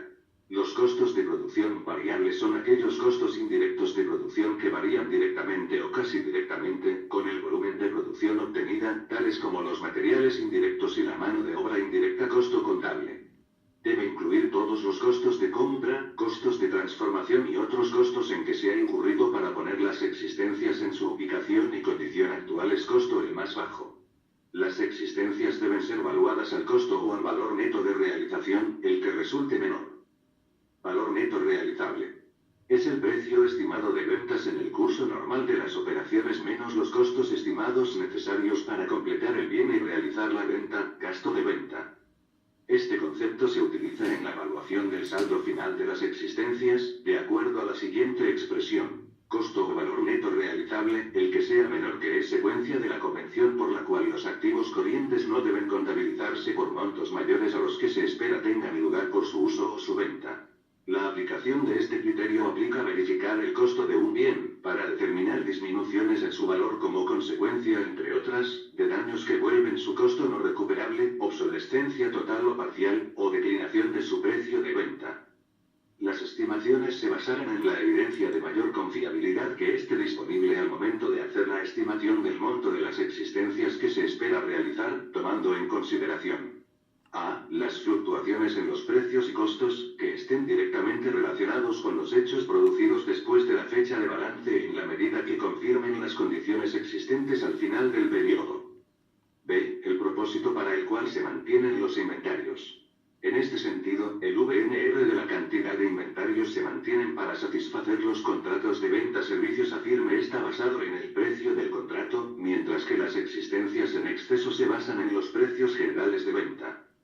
Generalmente la aplicación del valor neto realizable se efectuará ítem por ítem, sin embargo, en algunas circunstancias puede resultar apropiado agrupar partidas similares o relacionadas entre sí, inventarios de la misma línea de productos con similares propósitos o usos finales, producidas o vendidas en la misma área geográfica, y sea impracticable evaluarlas separadamente. Otros costos de los inventarios se incluyen otros costos solo en la medida en que se hubieran incurrido para traerlos a su ubicación y condición presentes. Por ejemplo, puede ser apropiado incluir como costo de los inventarios, los costos indirectos que no sean de producción, o los costos del diseño de productos para clientes específicos. Son ejemplos de costos excluidos del costo de inventarios y reconocidos como gastos en el período en el cual se incurrieron. 1. Cantidades anormales de desperdicio de materiales, mano de obra y otros costos de producción. 2. Costos de almacenamiento, a menos que esos costos sean necesarios en el proceso de producción, previamente a un proceso más avanzado de producción. 3. Gastos administrativos que no contribuyen a dar a los inventarios su ubicación y condición actuales. Y 4. Gastos de venta. En ciertas circunstancias, los costos financieros por préstamos se incluyen en el costo de inventarios. Estas circunstancias se identifican en el tratamiento alternativo permitido en la NIC 23 Costos de préstamos. 2016 Inmuebles, maquinaria y equipos, evaluación de inmuebles, maquinaria y equipos, evaluación de inmuebles, maquinaria y equipos. El costo de un elemento de propiedades, planta y equipo será el precio equivalente al contado en la fecha de reconocimiento. Si el pago se aplaza más allá de los plazos normales del crédito comercial, la diferencia entre el precio equivalente al contado y el total de los pagos se reconocerá como gastos por intereses a lo largo del período de aplazamiento, a menos que se capitalicen dichos intereses de acuerdo con el tratamiento alternativo permitido en la NIC 23. Todo elemento de propiedades, planta y equipo, que cumpla las condiciones para ser reconocido como un activo, se valorará por su costo. Componentes del costo. El costo de los elementos de propiedades, planta y equipo comprende: a. Su precio de adquisición, incluidos los aranceles de importación y los impuestos indirectos no recuperables que recaigan sobre la adquisición, después de deducir cualquier descuento o rebaja del precio. B. Todos los costos directamente relacionados con la ubicación del activo en el lugar y en las condiciones necesarias para que pueda operar de la forma prevista por la gerencia. C. La estimación inicial de los costos de desmantelamiento o retiro del elemento, así como la rehabilitación del lugar sobre el que se asienta, cuando constituyan obligaciones en las que incurre la entidad como consecuencia de utilizar el elemento durante un determinado periodo, con propósitos distintos del de la producción de inventarios durante tal periodo. Ejemplos de costos directamente relacionados son: a. Los costos de beneficios a los empleados, según se definen en la NIC 19. Beneficios a los empleados, que procedan directamente de la construcción o adquisición de un elemento de propiedades, planta y equipo. B. Los costos de preparación del emplazamiento físico. C. Los costos de entrega inicial y los de manipulación o transporte posterior. D. Los costos de instalación y montaje. Y E. Los costos de comprobación de que el activo funciona adecuadamente, después después de deducir los importes netos de la venta de cualesquiera elementos producidos durante el proceso de instalación y puesta a punto del activo, tales como muestras producidas mientras se probaba el equipo. Y, f. Los honorarios profesionales. Algunos elementos de propiedades, planta y equipo pueden haber sido adquiridos a cambio de uno o varios activos no monetarios, o de una combinación de activos monetarios y no monetarios. La siguiente discusión se refiere solamente a la permuta de un activo no monetario por otro, pero también es aplicable a todas las permutas descritas en el primer inciso de este párrafo. El costo de dicho elemento de propiedades, planta y equipo se medirá por su valor razonable, a menos que, a. La transacción de intercambio no tenga carácter comercial, o, b. No pueda medirse con fiabilidad el valor razonable del activo recibido ni el del activo entregado. El elemento adquirido se medirá de esta forma incluso cuando la entidad no pueda dar de baja inmediatamente el activo entregado. Si la partida adquirida no se mide por su valor razonable, su costo se medirá por el importe en libros del activo entregado. La entidad determinará si una permuta tiene carácter comercial, considerando en qué medida se espera que cambien los flujos de efectivo futuros como consecuencia de dicha transacción. Una transacción de intercambio tendrá carácter comercial si a. La configuración, riesgo, calendario e importe de los flujos de efectivo del activo recibido difiere de la configuración de los flujos de efectivo del activo transferido. O, b. El valor específico para la entidad de la parte de sus actividades afectada por la permuta se ve modificado como consecuencia del intercambio. Y además, c. La diferencia identificada en a o en b resulta significativa al compararla con el valor razonable de los activos intercambiados.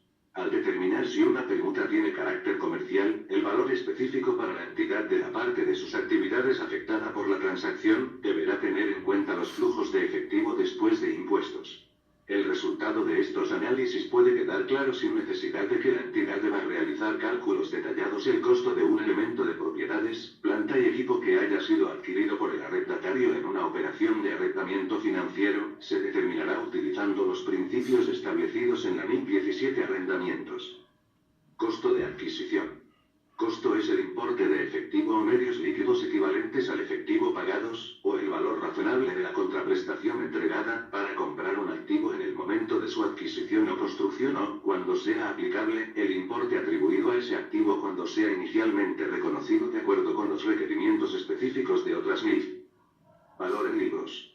Es el importe por el que se reconoce un activo, una vez deducidas la depreciación acumulada y las pérdidas por deterioro de valor acumuladas. Valor residual. De un activo es el importe estimado que la entidad podría obtener actualmente por desapropiarse del elemento, después de deducir los costos estimados por tal desapropiación, si el activo ya hubiera alcanzado la antigüedad y las demás condiciones esperadas al término de su vida útil. Depreciación. La entidad estará obligada a determinar el cargo por depreciación, de forma separada, para cada parte significativa de un elemento de propiedades, planta y equipo.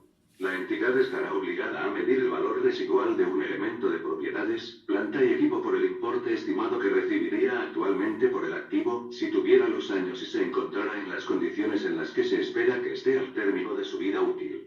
La entidad estará obligada a comenzar la depreciación de un elemento de propiedades, planta y equipo cuando esté disponible para su uso, y continuará depreciándolo hasta que sea dado de baja en cuentas, incluso si durante dicho periodo dicha partida ha estado sin utilizar.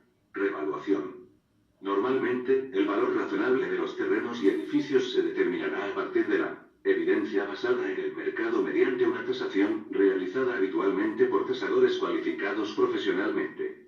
El valor razonable de los elementos de planta y equipo será habitualmente su valor de mercado, determinado mediante una tasación.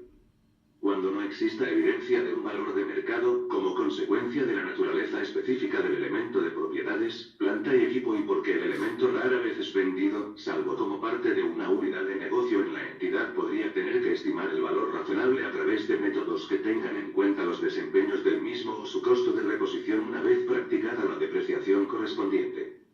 La frecuencia de las revaluaciones dependerá de los cambios que experimenten los valores razonables de los elementos de propiedades, planta y equipo que se estén revaluando. Cuando el valor razonable del activo revaluado difiera significativamente de su importe en libros, será necesaria una nueva revaluación. Algunos elementos de propiedades, planta y equipo experimentan cambios significativos y volátiles en su valor razonable, por lo que necesitarán revaluaciones anuales.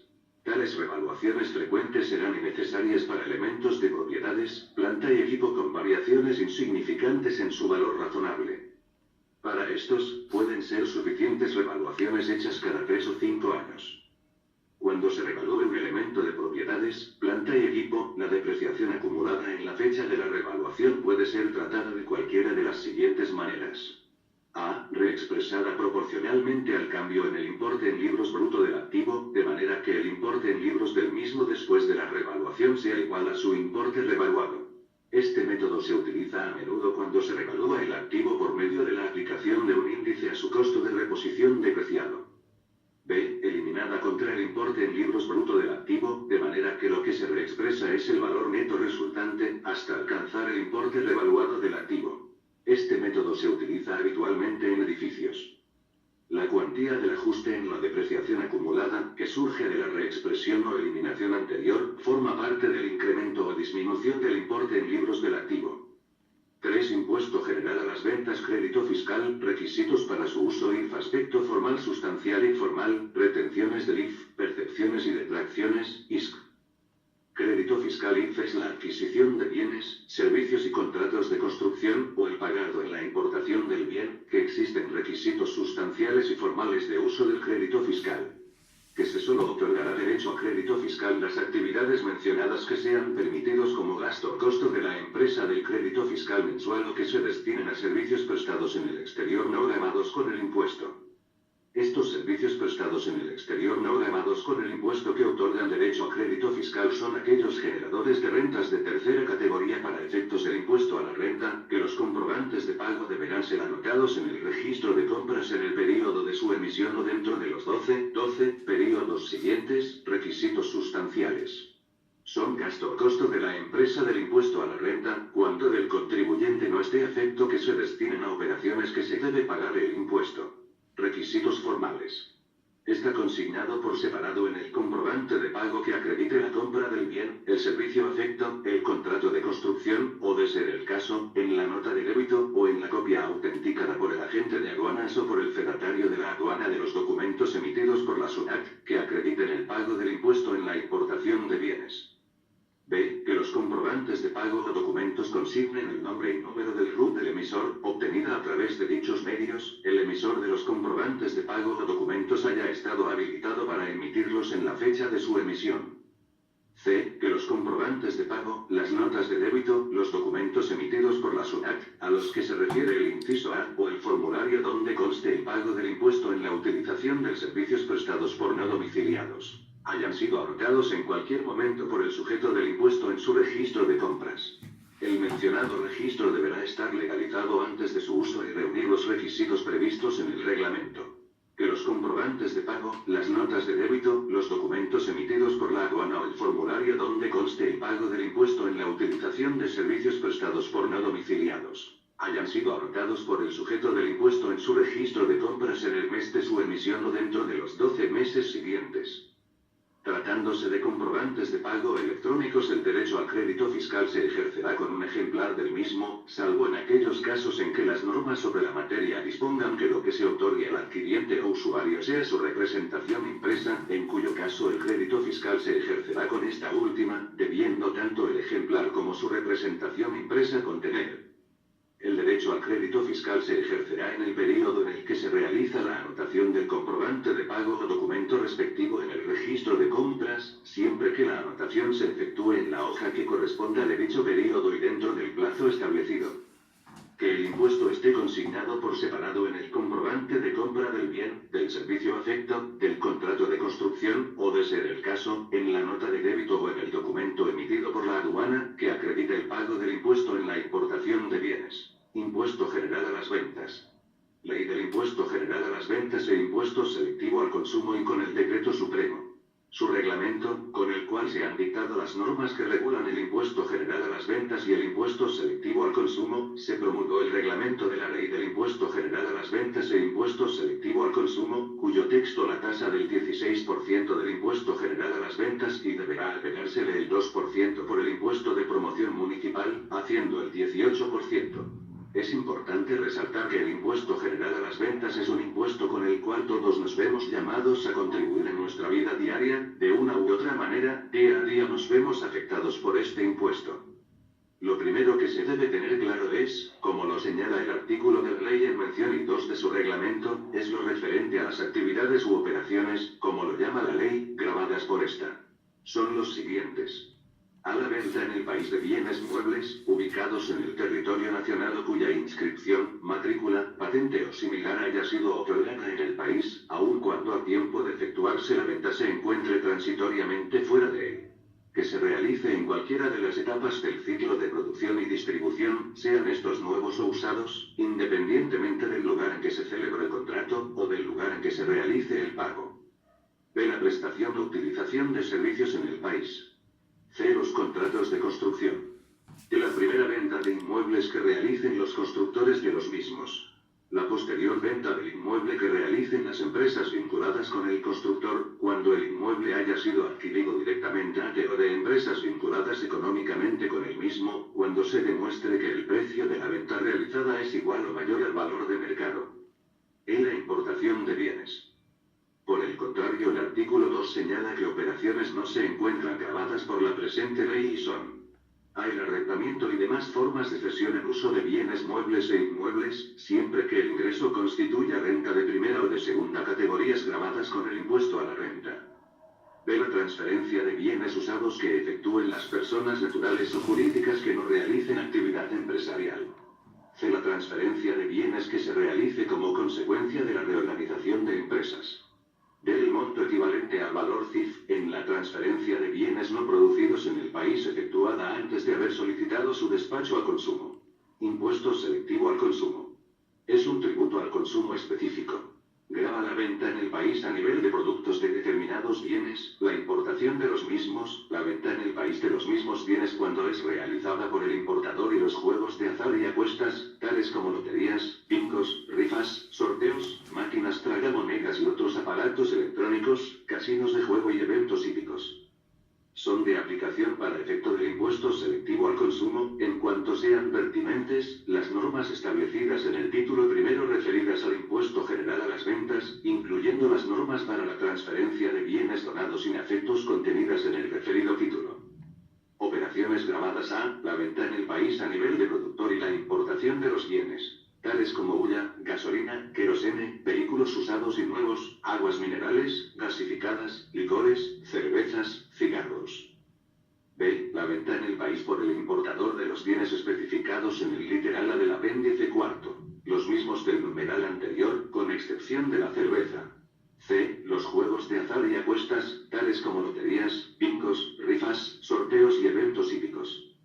Sujetos del impuesto, contribuyentes a los productores o las empresas vinculadas económicamente a estos, en las ventas realizadas en el país. B. Las personas que importen los bienes gravados. C. Los importadores o las empresas vinculadas económicamente a estos en las ventas que realicen en el país de los bienes gravados. Y D. Las entidades organizadoras y titulares de autorizaciones de juegos de azar y apuestas, a que se. Régimen de retenciones del INFE es el régimen por el cual los sujetos designados por la SUNAT como agentes de retención deberán retener parte del impuesto general a las ventas que les es trasladado por algunos de sus proveedores, para su posterior entrega al fisco, según la fecha de vencimiento de sus obligaciones tributarias que les correspondan. Los proveedores podrán deducir los montos que se les hubieran retenido, contra su INF que le corresponda pagar. Este régimen es aplicable respecto de las operaciones gravadas con el IF, cuya obligación nazca. Aplicación del régimen de retenciones del IF. El régimen de retenciones se aplica exclusivamente en operaciones gravadas con el IF. En este sentido, no es de aplicación en operaciones que estén exoneradas e inefectas. Por ejemplo, cuando se realiza operaciones con proveedores ubicados en la Amazonia. Si este se realiza para su consumo en la zona, no se retiene por el pago de esta operación, pero si este mismo bien es llevado para su consumo fuera de la zona, sí se retiene. Tasa de la retención es de 3% del importe de la operación, cuyo nacimiento de la obligación tributaria del IF. Cabe indicar que el importe total de la operación gravada es la suma total que queda obligado a pagar el adquiriente, usuario del servicio o quien encarga la construcción, incluidos los tributos que graven la operación, inclusive el IF. En caso de pagos parciales de la operación grabada con el impuesto, la tasa de retención se aplicará sobre el importe de cada pago. Régimen de percepciones del INF es un mecanismo por el cual el agente de percepción cobra por adelantado una parte del impuesto general a las ventas que sus clientes van a generar luego, por sus operaciones de venta grabadas con este impuesto. El agente de percepción entregará a la SUNAT el importe de las percepciones efectuadas. El cliente está obligado a aceptar la percepción correspondiente. Este régimen no es aplicable a las operaciones de venta de bienes exoneradas o inafectas del INF. ¿Cuál es el monto de la percepción? El importe de la percepción del INF será determinado aplicando sobre el precio de venta los porcentajes señalados mediante decreto supremo, refrendado por el Ministerio de Economía y Finanzas, con opinión técnica de la SUNAT, los cuales deberán encontrarse en un rango de 1%, 1% a 2%, 2%. El monto de la percepción se aplica sobre el precio de venta, incluido el INF. Cuando en la operación sujeta a percepción se emita una factura o ticket que otorgue derecho a crédito fiscal y el cliente sea también un sujeto designado como agente de percepción, se aplicará un porcentaje del 0,5%. Régimen de detracciones del INF consiste básicamente en la detracción, descuento, que efectúa el comprador o usuario de un bien o servicio